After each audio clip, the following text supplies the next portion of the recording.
course, I need to unmute myself so that I can get, so you can hear me. But first of all, thank you very much for having me today and for inviting me to present yet again. Your patience is amazing. So I hope that we will get started very quickly as soon as I can share my screen. There we go. Okay, so my name is Manika Prasad. I'm at Colorado School of Mines. I'm faculty here in the Department of Geophysics, and I'm turning on my video so that you see me, that I'm sort of not just a disembodied voice talking to you. I've been working in rock physics. I'm mainly an experimentalist, but as you, those of you who are familiar with the topic, as you might well know, experiments without a theoretical background don't make much sense. It's just a random process then. And theoretical models without experimental verifications don't make much sense, because we can make models of anything. They have to have some sort of ground truth. So part of the reason why we did this seminar series was to discuss how do we actually get around to making models? What does it take? So the first part of the seminar was dealt with data, right? So we had looked at data. This was from the Bell Creek Formation. If you have access to the first part of the presentation, the links to all the data and so on were there. If anyone would like to have the Python code, please tell me, or we can find a site to host it so you can actually go in and do this work yourself. These were the data we started with. This is from the entire well log from the Bell Creek Formation. This consists of the muddy sandstone and the Maori shale. The sandstone is a target for carbon dioxide EOR work. And so the whole thing is to try and evaluate what sort of rock physics information can be derived from the data. And so the first thing what we did was we went in and we looked at various ways to discriminate data and to sub-select data so that we can then go ahead and make models. Before we do any modeling work, we need to have a right set of data. So what we did was we went through, we discriminated, we removed a whole bunch of data, and we limited everything based on just QC, that is negative values, removing all negative values, all implausible values, values that might give a negative Poisson's ratio or Poisson's ratio larger than 0.5, and various other criteria, depending on what we were looking for. In this case, we did a very strict discrimination by gamma ray. The color codes are gamma ray, hotter colors mean higher gamma ray values. So the cleaner sandstones would be in shades of blue. And we could find that there is a nice bifurcation of the data. We have a beautiful set of data out here, and another one that goes on a different trajectory. And we have overlaid on this VPDS ratios that we know can be plausible for our types of formations. And I think I'm sharing the wrong screen. If I may just stop the share and start with the right share screen. Is that correct? You're seeing my presentation mode, right? We can see your presentation, Manika, yes. You can see the presentation. Okay, then I'll move the cursor to the other side, because otherwise I'm pointing in the wrong place. And okay, now do you see my mouse? You've just changed to a different view, so we're not quite seeing the large slide that you were on before. Slide. Okay. Yeah. You're in presentation mode now, so we see your current slide and the next slide. Okay, so that is not okay. Now we should be good. Okay. Yep, that's great. Thanks, Manika. Okay. So when we went from here, now what we want to do is we want to evaluate models. And for that, we take a section. We say we can create a structural map. This is from seismic data. And what we're doing, what we're looking at is a difference map, and we are mapping out porosity variations from time-lapse seismic data. The gray shades are the mark the shale, the overlying and underlying seal formations, and the shades of yellows and reds mark the reservoir, and this is giving us a variation in porosity. Now, to get to this image, we have already used a velocity to porosity transform, which means we've used some sort of model to create this porosity volume. And so once we start looking at the amount of saturation, we will use yet another model to go from porosity change to a velocity change. And so along the way, we use several different models. Now, our job today will be to see what sort of models exist and which model might be useful for what we are trying to do.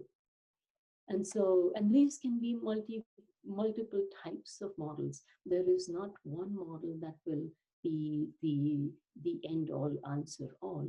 We might be looking at many different types of models. What we have to consider is the output from all of these models should be consistent, which means if one model requires crack-like porosity to simulate the data, then the second model should not come up with a very stiff aspect ratio of one porosity for space, because those two contradict each other. So what do we do when we are imaging rock properties? For example, we're evaluating storage capacity. We're looking at physical models in multi-physics data analysis. What we want to do is compile and create laboratory data such that we can image, in this case for CO2 EOR, permeability and saturation variations, and develop relationships between geophysical properties, usually this is seismic, and physical properties, and map the spatial distributions. So that's what we want to achieve. We need high resolution maps, volumes, assess capacity, in this case storage capacity, because we want to know where our CO2 is going and how much are we putting down there, how much are we getting back. And we want to assess risks, because we do not want to see that CO2 that we're putting in the reservoir escaping out. Okay, so how do we do this? Well, there are a couple of steps that we have to do. First, we gather all relevant data. Now that's the key operative. What is relevant data? We can, if we think every little thing matters, then we can end up with a huge data complexity. If we say, okay, we have all of these first order relationships and everything else, a second or third order, then we can have a simplified data set, but there is a danger of oversimplification. So the word relevant really applies to the solution we are looking for. If we are looking for formation damage, then we want to know how much. We want to have a handle on the chemistry, the chemical interactions between the mineral phases and the fluids that we're putting in. And we want to see what the effects of those chemical interactions might be. If we're looking for saturation changes, then we want to have porosity variations, fluid variations, and permeability variations, so that we know where the fluid is going and how much of saturation is changing, both temporal and in a spatial manner. Once we have all the relevant data with everything that the word relevant involves for our case, then we want to do a quality check. We want to have data that are really correct, in the sense that we have identified not only the data limits, but also the uncertainty in the data. We want to check whether the data are have physical meaning. In this case, for example, the case that we looked at in part one was Poisson's ratio being not negative. And they should be relevant to the problem at hand again. And we will always have missing parameters. So what we're doing is we're looking at the problem at hand, and then we take the data that we have and we assess how good of a prediction can we make given the type of data, the amount of data, the coverage of data, and all of the data uncertainties. That's our quality check. Once we've done all that, now we look at the physical possibilities. What various physical phenomena might guide the data variation. We assess value of information. That means we might have some parameters that have very high errors attached to them, but not incorporating those data in our models will lead to an even larger error. So we attach a value of information for every data type that we have. And then we assess the data with the models, we model it, and we look at model uncertainty. Now, this is sort of a flow chart of the way we do things. Now, oftentimes, what you will find is you can match different models to the same data. And this is not necessarily a bad thing. What it's telling us is that we need not look at just one physical phenomenon, but multiple ones. There is not just one answer, but there can be many answers. This is where our model discrimination will come in. Which one makes the most plausible explanation? What matches with the type of changes that we see, that we think might be going on? And what can be done easily? We found that becomes one of the key operative words we can create in rock physics. This is one of the things that we are usually grappling with, because we have very complex, very complicated, very sophisticated models, and people don't use them outside of the rock physics world because they are complex. And so the model should be simple to use, but not too simple. They should also define some physical phenomena. And they should have as few parameters as is realistically possible, but not too few that we don't capture the whole thing. So what types of models do we make? There are different classes of models, and we'll go through them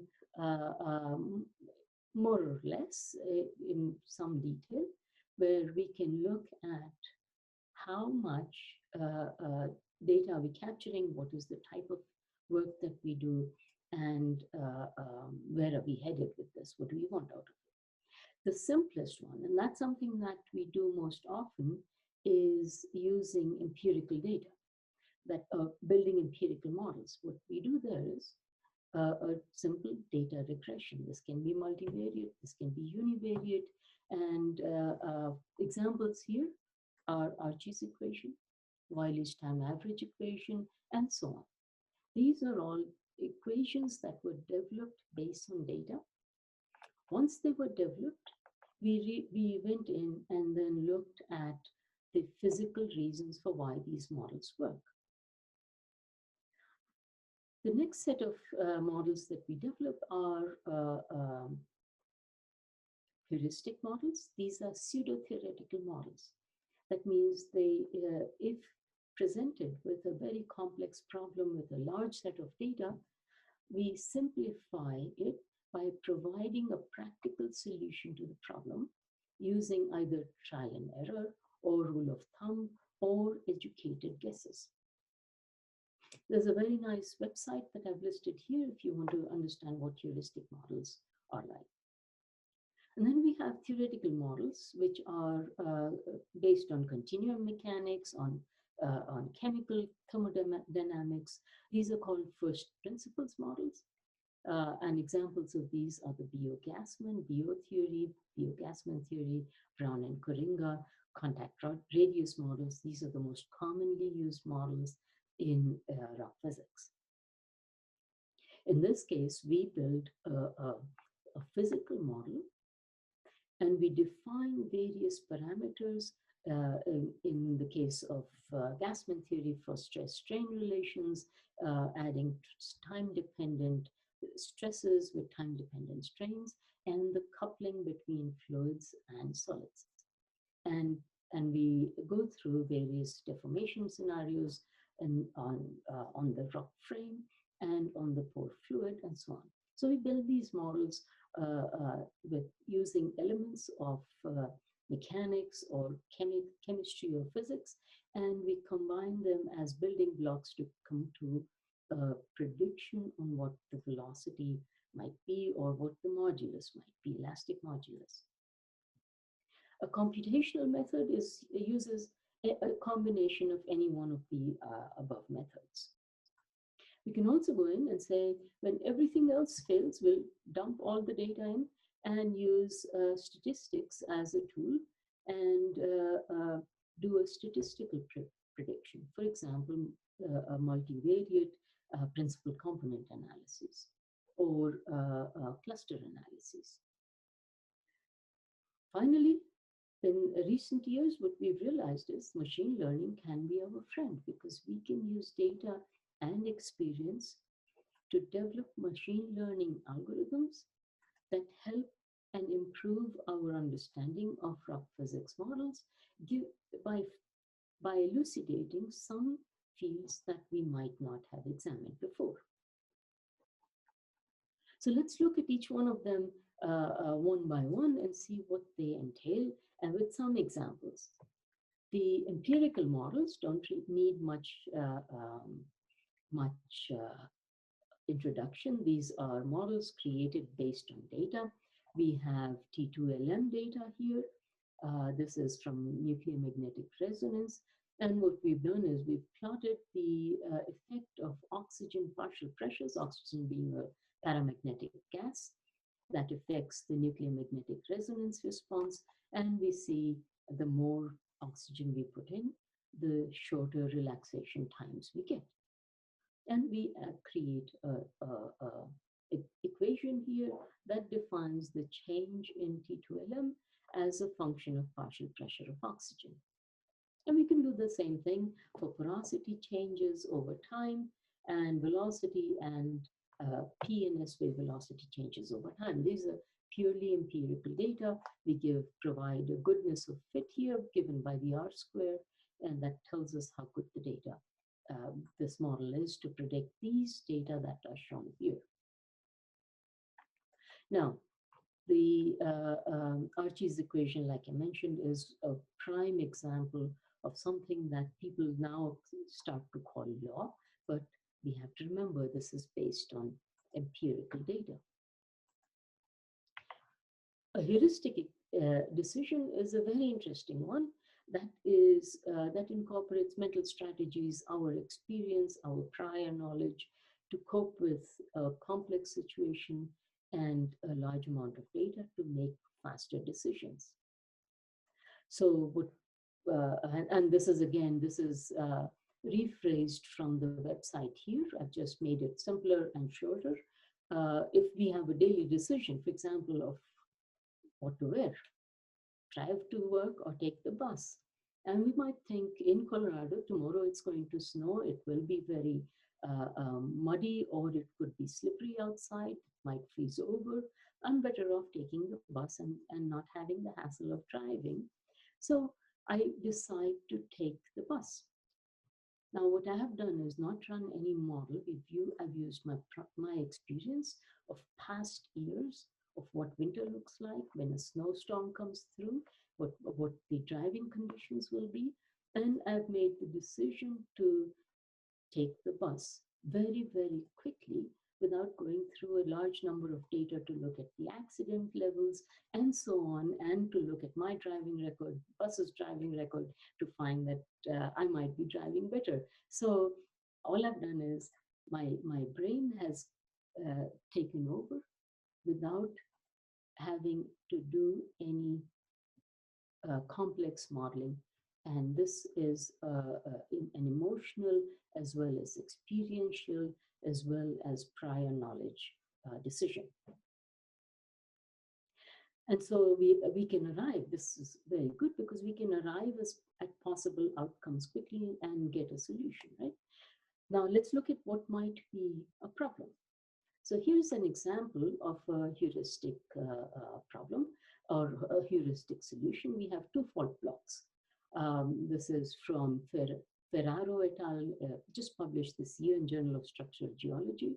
We want to map velocity variations. Actually, we want to just map fault blocks. And since seismic is a very nice way of doing spatial maps, we look at what to expect. And we draw up a model. We say, here is the fault block out here. We have two different regimes, a limestone regime and a dolomite regime. We say that the fault looks out here. We have the down-thrown block out here. This is the up-thrown block. Here in the fault zone, we might have extensive damage. We might have a lot of myelinization and grinding up of rock material. And on the other hand, in the host rock, we expect to see more and more damage as we go towards the fault block. And so we say we have two zones. One is a dolomitic zone, and the second one is a calcitic zone.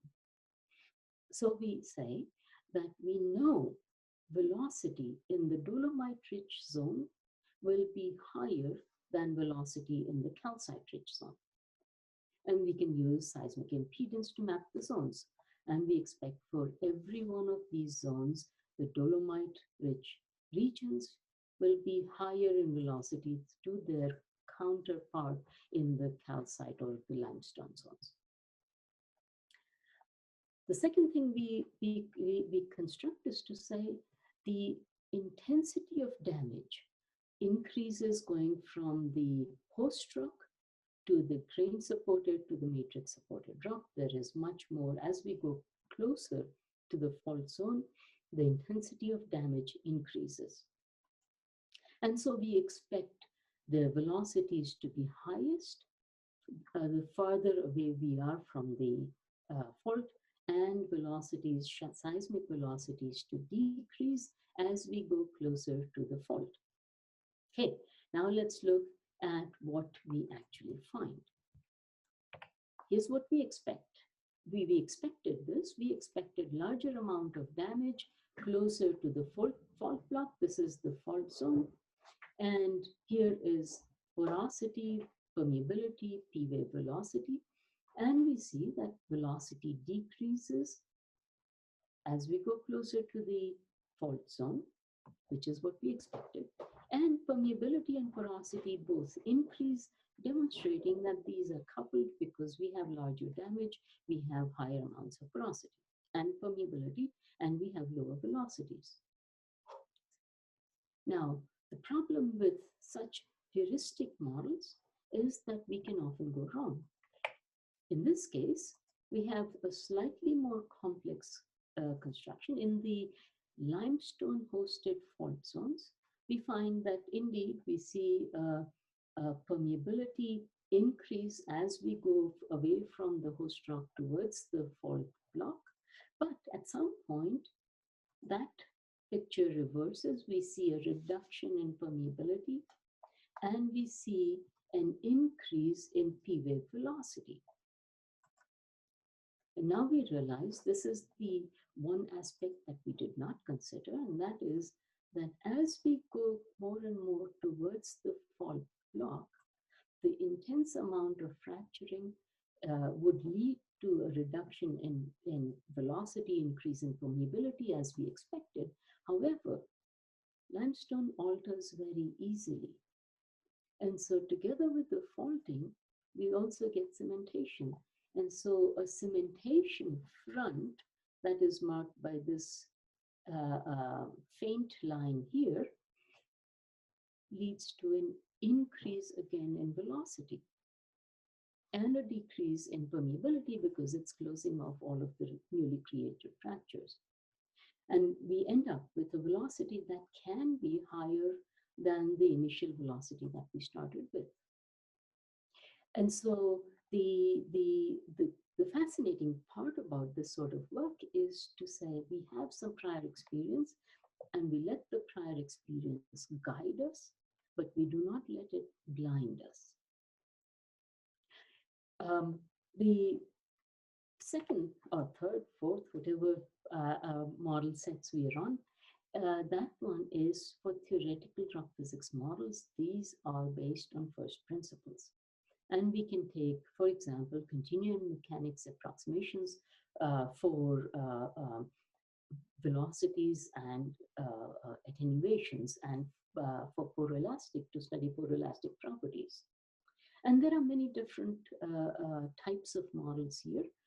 We'll start with effective medium model, where we look at the coupling between elastic composites. These can be either bounding methods or inclusion-based methods. And we can look at contact models or fluid and solid mechanics problems, or we can look at transformation models. These are based on, for example, on fluid substitutions. So let's start with effective medium theory. What this does is it describes the macroscopic properties of a porous medium based on the properties of the relative volumes of each constituent material. This can be in the solid part or in the fluid part, the pore filling part. We generally need, to solve this problem, we need the volume fraction of each component, and we need to have some idea about the geometric arrangement of the constituents. Now, in the most extreme case, what we can do, and we often do this, we create upper and lower bounds. That is, we say, what is the weakest way in which we can combine the two materials that we have, and what is the stiffest way of combining them. Now, this allows us to calculate what are called Voigt and Royce bounds. These are upper and lower bounds. One is the case where every constituent experiences the same strain. In this sense, if we have very stiff materials interwoven with very compliant materials, what we'll find is that the stiff materials carry all the load, and the compliant materials are kind of load protected. This is like standing together with someone who's really strong, and you lift and that person lifts, but you lift very little, that person lifts much more, and yet you're still carrying this entire load. Distribution is unequal. The load distribution is unequal, but the strain each one of us feels is the same. In the weakest way to pack something is for everyone to feel the same strain. So to keep with the first example, if we have the same load between a stronger person and a weaker person, me, for example, I'm carrying a load with you, I cannot carry as much. So the stress I'm feeling to keep up with what you're packing is much more. The strain I experience is much more because I'm trying to carry the same load as you are. And so we have a very weak packing because I am the weakest link here. In the case of the Voigt model, the stiffest part is the governing body that defines how much, what value of stiffness we can calculate. Out here, the weakest link is the one that governs the elastic properties, the stiffnesses. Now, this is a very idealistic model. Usually, we don't have rocks that adhere to this packing. And so we have other averaging types of models. In this case, the most commonly used method is the Hashing-Strickman model, where we create a model of stiffer core with a softer compliant matrix and a compliant matrix with a stiffer core. And we come up with upper and lower bounds. And there are equations to calculate that. When we compare those with data, we can look at the lower Hashing-Strickman bound, and we compare it with various types of data, and we find that some data lie on the lower bound. That means they're close to suspensions, and others deviate away from it. And so we try and evaluate our data in comparison with these model bounds. We can add a heuristic information to this. So we can take this exact same Hashing-Strickman bound, and we can say that we know from experience that not all of the solid is incorporated into the framework. And so in this case, we see that we have the solids made up of these larger blobs here, but we have some portion of the solid material in the pore space. And so what we do is we create a series of model lines where we put more and more of the solid material into the pore space. So we start with our upper bound, this is the Voigt bound, and the lower bound, this is the Royce bound. And we put in Hashing-Strickman bounds out here. This is the upper Hashing-Strickman bound, the lower bound out here. And then we go from here into creating lines of putting more solids into the framework. And then we drop our data on top of it. And we say that here is what's for clicking through. Here are our data. I don't think you can see them, but if you were to look at the screen that I have, sorry, it's not very useful, but I see that you can't see the data, but your data, because these are from the ocean drilling program, these are very low velocity, high excuse me, porosity data. These are chocks in suspension. We see that they lie along this line here, more or less on the lower part of the model. And so we can look at the change, and we say we start with a lot of solids in the framework, but as we increase the depth, we are incorporating more of the solid into the frame. And so they go away from the pores into the frame, and we go towards a stiffer material. So that's our bounds that are guided with heuristics. We can look now at the next set of models, which are based on first principles. This is a granular medium model developed initially by Hertz, modified by Mindlin. Hertz-Mindlin model is very commonly used. What that describes is two grains in contact that are deformed by stress. As we apply stress, the contact radius between those grains changes, and so with that, our stiffnesses change.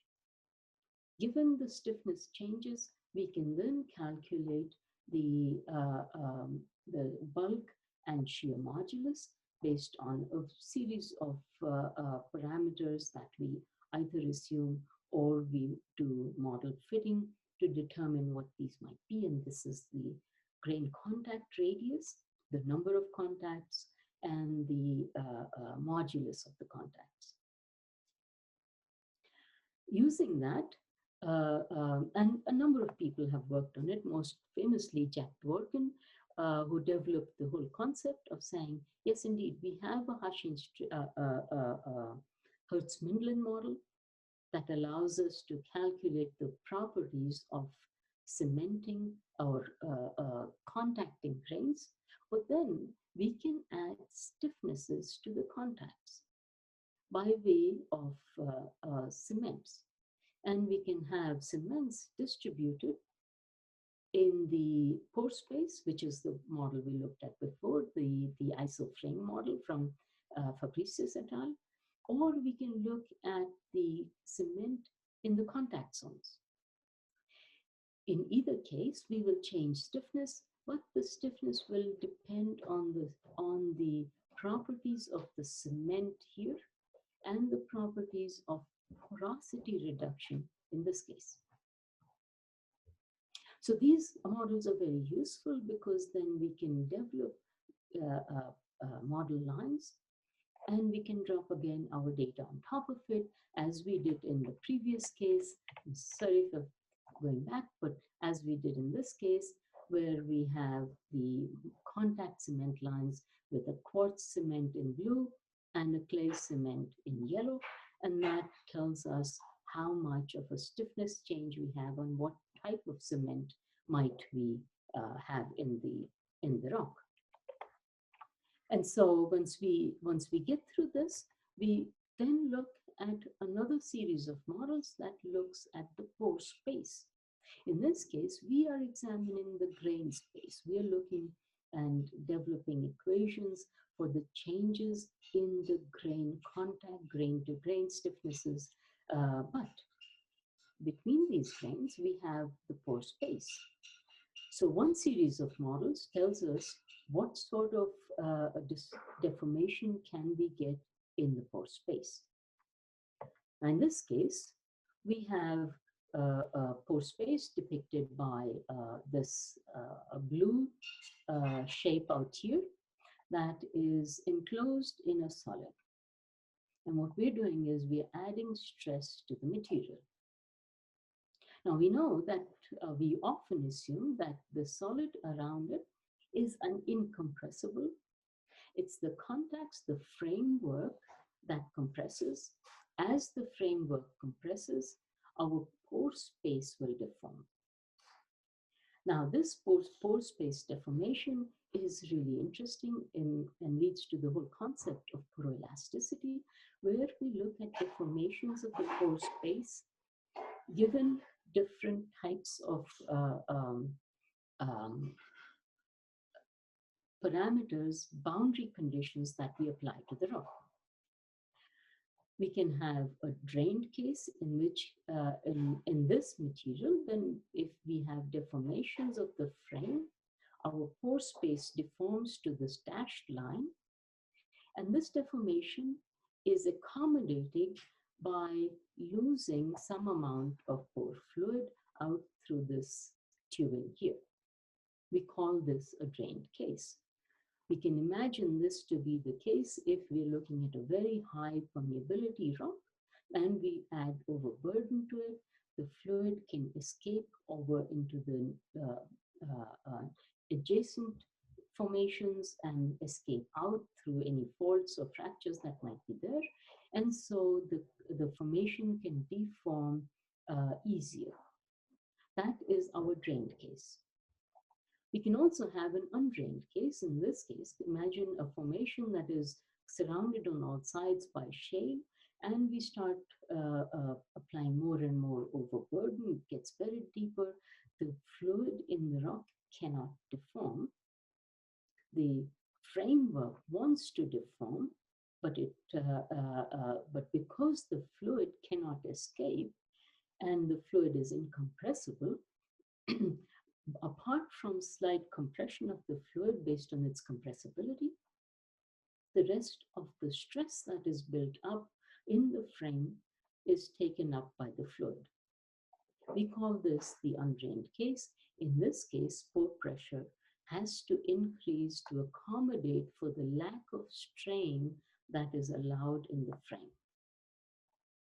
In the drained case, pore fluid escapes to equilibrate for the amount of strain, and so pore pressure remains constant. We can use equations to define the stress states and come up with a stress-strain relation that allows us to define the moduli. So, for example, in the drained and undrained cases, and this has been described by B.O. Willis, the numerous papers by B.O. Gassman and Brown and Korenga, and various others after that. Hart and Wang, which I've forgotten to mention here, I apologize for that, Patricia Berg, and various other people have worked on this a lot. This is fascinating because it allows us to define stress conditions based on the boundary conditions and the applications of stress, define what sorts of strain we might expect, and using those stress-strain relations, we come up with a series of equations that define the dry bulk modulus or the drained bulk modulus, the solid modulus, undrained modulus, and so on. Each one of these parameters allows us to calculate and make predictions of not only the stress state, but the amount of deformations we might expect and the seismic properties that we can expect to map here. Now, if we look at the almost at the end of our simulations, we can look at image-based simulation. In this case, what we're doing is we are acquiring a set of images. These can be seismic images, these can be microscopic images, in this case, CT images, microcomputer tomography using X-rays, and we define the texture. And we look at simulations, in this case, the self-similarity of this image and an autocorrelation function. This then allows us to define both the heterogeneity and the anisotropy in the image.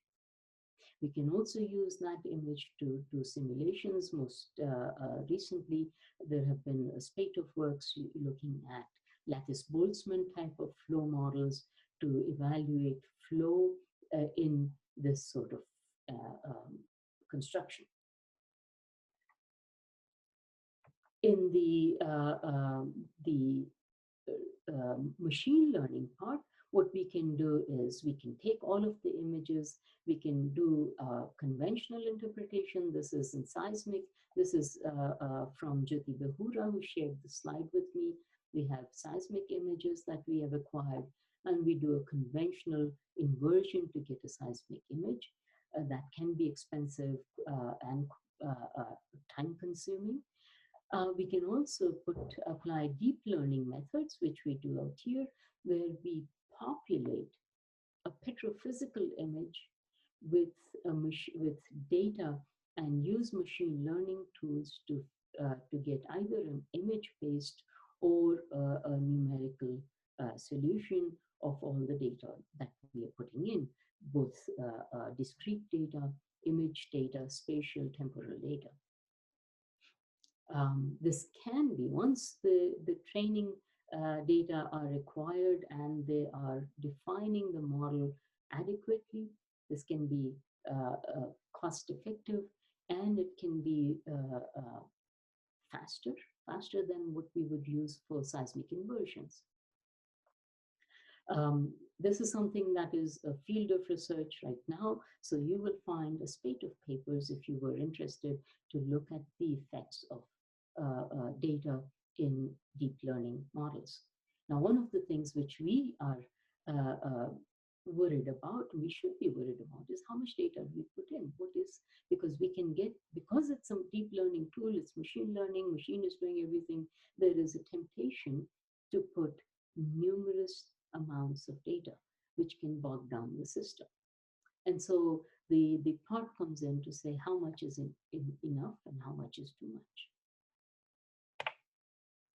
Now, in the final example, I think it's the final example, we can look at numerical estimates. What we do is we upscale this using very simple numerical models. In this case, we're looking at cumulative volumes, and this is pore volumes to assess the storage capacity of CO2. So we have assessment of two different rocks. One is a low TOC, the other one is a high TOC material, and we evaluate the microscopic pore volumes ranging in the nanometer range, right? And so when we're looking at a reservoir scale effect, we need to upscale this, and we take a very simple thing. We say, okay, back of the envelope, we can calculate the area, and this is the area that is mentioned by others for the rock that is out here in sample A. And we have a certain thickness, we have density, and we have density of CO2 that we're trying to put in this material. We go from there and we say, okay, what is the storage capacity using these data in gigatons for this area and thickness of the reservoir? And we find that we can get up to 1 to 13 to about plus minus 10 gigatons of carbon extra based on the location we have, if we incorporate the pore space parameters properly. And so this gets us back to the whole thing of how do we build models, right? We started with this. We looked at gathering appropriate data, all the relevant data. We threw away data, and this is something that is unheard of. I don't like to use the word throw away, but we have to limit data. We have to reduce large data complexity, but be careful of oversimplification. Once we've physically checked the data for uncertainty, for missing parameters, filled in the gaps, we then look at various physical possibilities of what might be happening. And with that, I will stop the presentation and take any questions that you might have. Thank you. Thanks, Manika, for a great presentation. It doesn't look like we have any questions yet in the Q&A, but now that you've wrapped up, I encourage our participants to ask their questions using the Q&A panel or the chat function on the side.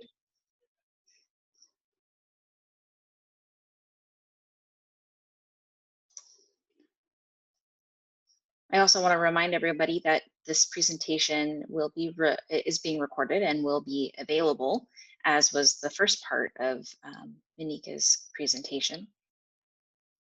It's going to be on the SEG website on SEG Live, so look for the recording of this for your future reference.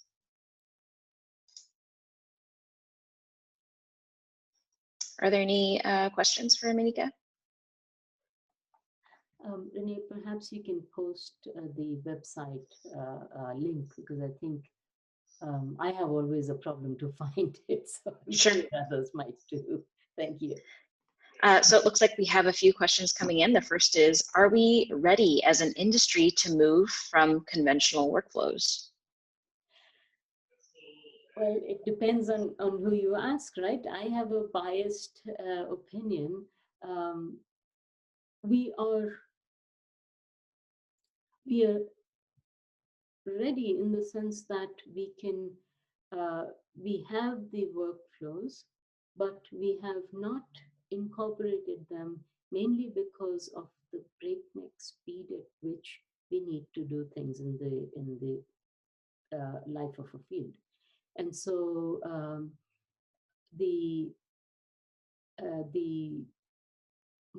certainly we are ready to move away from simple Wiley's time average equation, and I think there are already concepts to do that, and people are doing that. The poroelastic parameters, they are not yet as far, mainly because we do not have a good description and enough data on the poroelastic parameters that we really need to explain deformations in a reservoir, to explain them adequately. We often think of, for example, just a case that we look at, we say, K mineral, the solid modulus of the mineral is what we will use for the frame material. However, the solid material that makes up the frame can have grain contacts that are also solid, but with a different material sometimes, but also sometimes with just a different crystallinity, with a different orientation that might make it weaker, much more contacts between the grains. And so the solid modulus need not be the same as the mineral modulus. If we're looking at porosity change, that is our pore stiffness change with stress, we have very little information on how to calculate that. And so we're not ready, we're not there yet, mainly because we have the models, but we don't have enough proof and verification and enough data. All right, the next question is, how effective are the rock physics models compared to real life situation? And if the models can be compared to a real life situation, which model is closest? That's an interesting question. We always grapple with this one because some models are more useful than others. I will put it this way. There is not one model that is absolutely the silver bullet. This is model selection depends on the problem at hand. The most commonly used model is in addition to Wiley-Stammer average, let's leave it aside, I've beaten up enough on it, the Gassman fluid substitution. And yet what we find is Gassman fluid substitution can fail in many cases, most famously in carbonates. And so the models are useful, and oftentimes what we will do is we will use the models and try and understand the mismatch, because a perfect fit to the model doesn't give us a good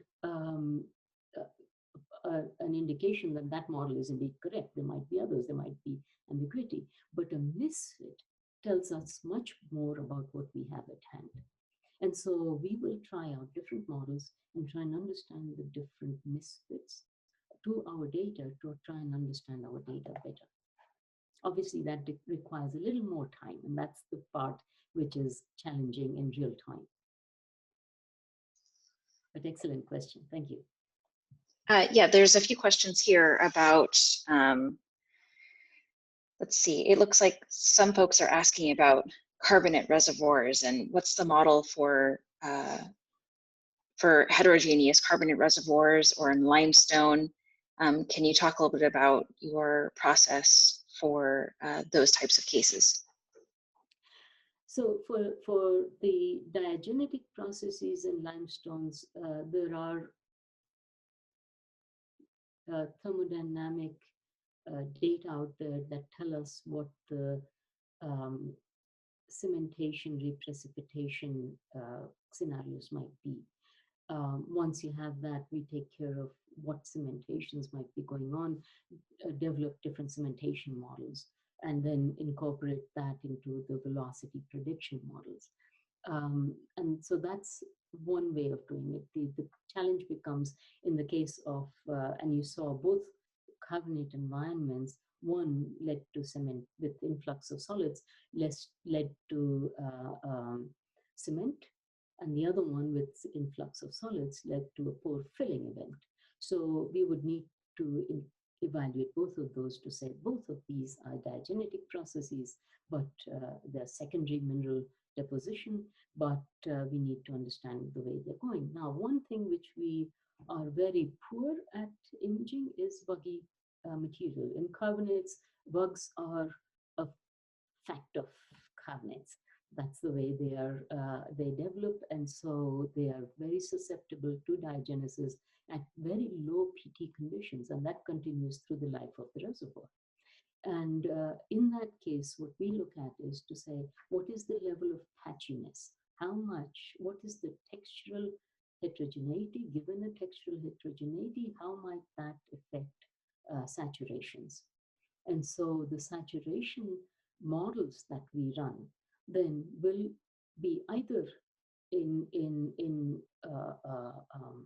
spatially distributed, or they will be to incorporate both the effects of macroporosity as well as capillary-driven porosity for capillary-driven and macropore saturation changes, which implies in cases of heterogeneous reservoirs, we can start with a homogeneous fluid saturation, but over the life of the reservoir, we might end up after 10 years of production or of injection of a fluid, we might end up with heterogeneous fluid substitution, fluid coverage, which means that then we might use Gassman in the initial stages, but we would need to change the model as we go along. Looks like we have a few questions left here and only a few minutes left to answer them. So I'm going to try and choose one that might capture a few of these questions. It looks like there's a few people that are seeking some clarification. Mm-hmm. And one of the things that's mentioned here is some clarification on the petrophysical modeling using deep learning and how these, for an empirical model, you show cross plots of porosity versus time and VP versus time. Are you saying that porosity in VP change with time? Okay, the porosity VP versus time was for a time-lapse study. There was fluids being injected, CO2 being injected, and so that's why we were looking at porosity changes with time. And most of it was also mainly mapping saturation with time. And the only data we have is seismic data. And so that proposes a challenge. And you will find in time-lapse seismic, the density term is a very critical term that we sometimes don't have as good a handle over, which is where multi-physics sort of information come in. The first part of your question was on petrophysical modeling, right? Deep learning, using deep learning neural That's network. right. Yeah, clarification on petrophysical modeling using deep learning. Right. So I point you to the machine learning session in SCG annual meeting. There was an excellent session on machine learning, on different approaches to machine learning. There are connect with me outside of this, because I can share with you the work that we are doing. We have a couple of students. What we're doing is we're looking at predicting shear logs from other well data. And so, as you know, that shear velocity is often not measured. We usually sometimes have seismic sonic data, but not dipole sonic. So we don't have VS, we might have VP.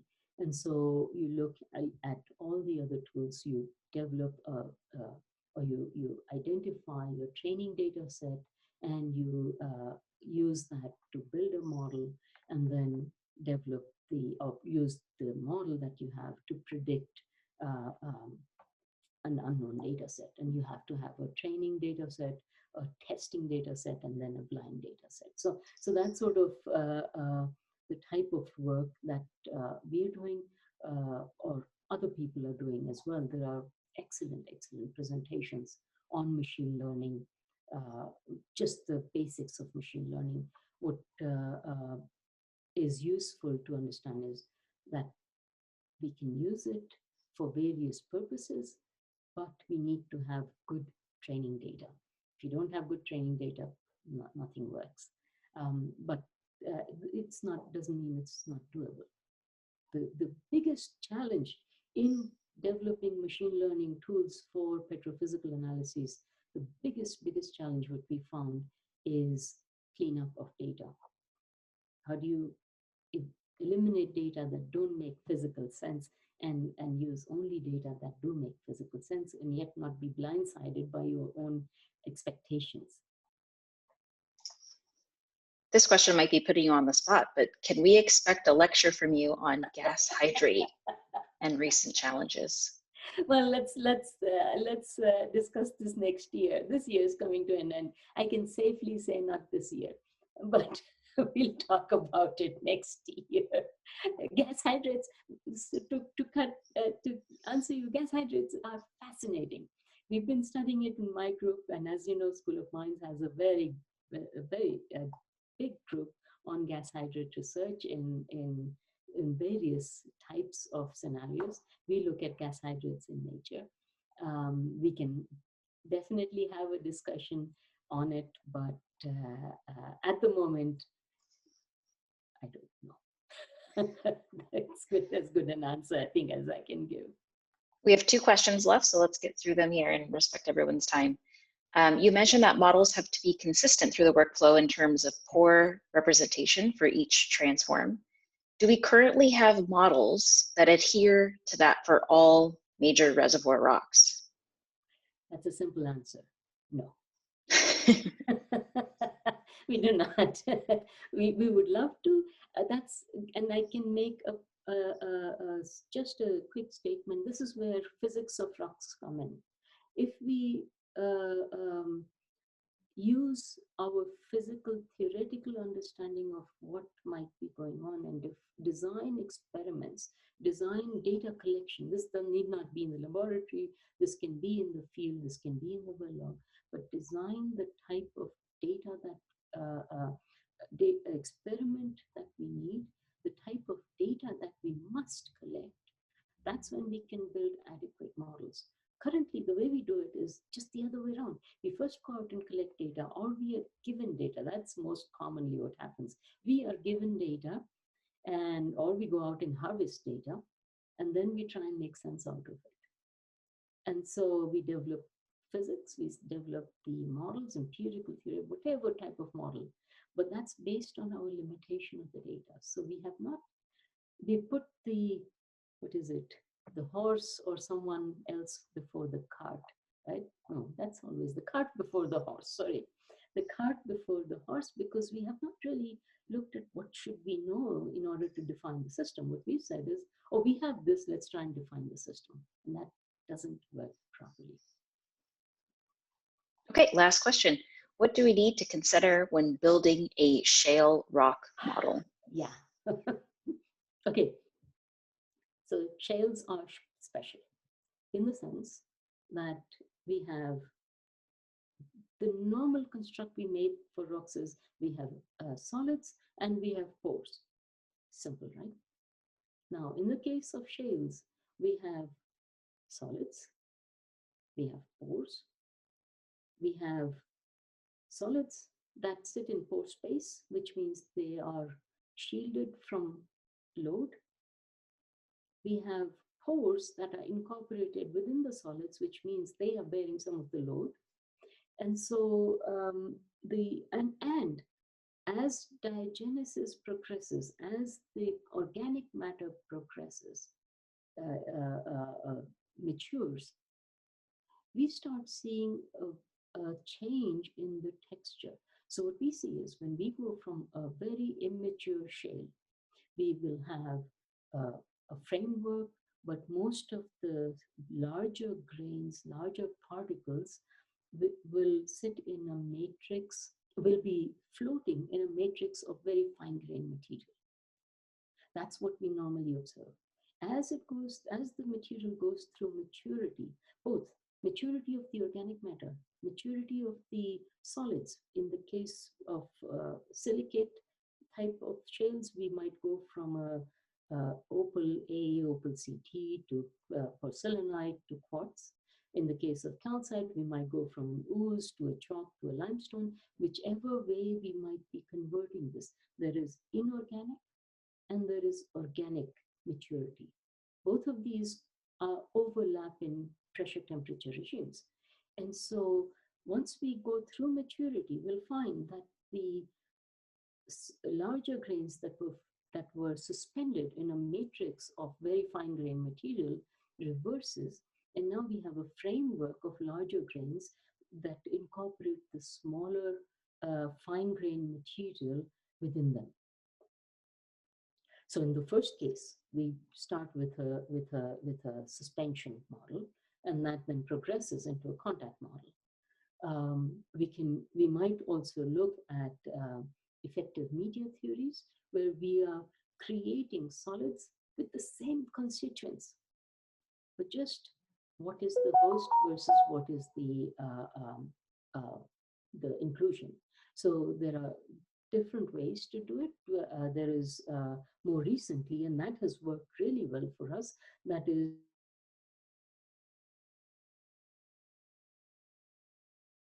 differential